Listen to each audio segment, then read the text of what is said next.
اگر اللہ کسی کو اپنا بیٹا بنانا چاہتا تو اپنی مخلوق میں سے جس کو چاہتا منتخب کر لیتا۔ وہ پاک ہے، وہی ہے اللہ جو اکیلا ہے، بڑا زبردست ہے۔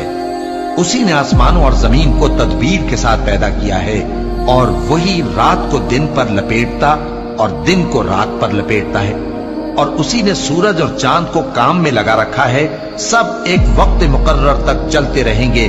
دیکھو وہی غالب ہے، بخشنے والا ہے۔ اسی نے تم کو ایک جان سے پیدا کیا، پھر اس سے اس کا جوڑا بنایا، اور اسی نے تمہارے لیے چوپایوں میں سے 8 جوڑے بنائے۔ وہی تم کو تمہاری ماؤں کے پیٹ میں پہلے ایک طرح، پھر دوسری طرح 3 اندھیروں میں بناتا ہے۔ یہی اللہ تمہارا پروردگار ہے، اسی کی بادشاہی ہے، اس کے سوا کوئی معبود نہیں۔ پھر تم کہاں بہہ کے جاتے ہو؟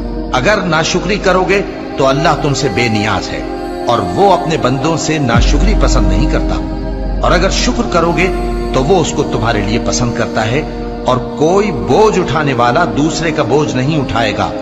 پھر تم کو اپنے پروردگار کی طرف لوٹنا ہے، پھر جو کچھ تم کرتے رہے وہ تم کو بتا دے گا۔ وہ تو دلوں کی پوشیدہ باتوں تک سے آگاہ ہے۔